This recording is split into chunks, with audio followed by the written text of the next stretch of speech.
তথ্য সংস্কৃতি দপ্তর এবং সাব্রুম মহকুমা শাসকের যৌথ উদ্যোগে সাব্রুম দত্তেশ্বরী কালীবাড়িতে 4 দিন ব্যাপী দত্তেশ্বরী মেলার সূচনা হলো। 19 অক্টোবর সন্ধ্যা 7 ঘটিকায় এক মনোজ্ঞ সাংস্কৃতিক অনুষ্ঠানের মাধ্যমে সূচনা হলো 4 দিন ব্যাপী দত্তেশ্বরী মেলার। জানা যায় সাব্রুমের বহু প্রাচীন কালীবাড়ি হচ্ছে সাব্রুমের ঐতিহ্যবাহী দৈত্যেশ্বরী কালীবাড়ি। এই কালীবাড়িতে দীর্ঘ বৎসর ধরে কালী পূজা করে আসছে এবং প্রত্যেক বৎসরেই পুণ্যার্থীদের ব্যাপক ভিড় হয়ে থাকে এই কালীবাড়িতে।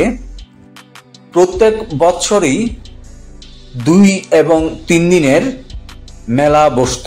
এই বৎসর থেকে সরকারিভাবে এই দত্তেশ্বরী মেলা অনুষ্ঠিত হচ্ছে। এই বৎসর থেকে 4 দিন ব্যাপী মেলা হবে সাব্রুমের দত্তেশ্বরী কালীবাড়িতে। তথ্য সংস্কৃতি দপ্তর ও সাব্রুম মহকুমা শাসকের যৌথ উদ্যোগে দত্তেশ্বরী মেলা অনুষ্ঠিত হচ্ছে। এই মেলার সূচনার পূর্বে সাব্রুম শহরে অনুষ্ঠিত হয় এক সুদৃশ্য র্যালি। দত্তেশ্বরী কালীবাড়ির কালী পুকুরের ঘাটে অনুষ্ঠিত হয় গঙ্গা আরতি। দূর দূরান্ত থেকে পুণ্যার্থীরা এই গঙ্গা আরতি দেখতে ভিড় করেন।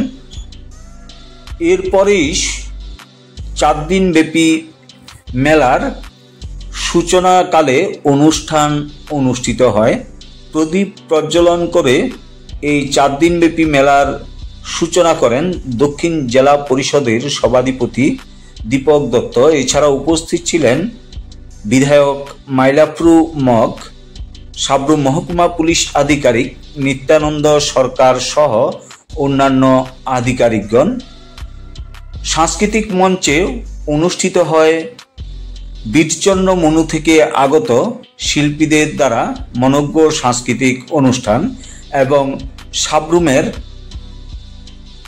নামকরা ব্যান্ড গুজব ব্যান্ডের অনুষ্ঠান।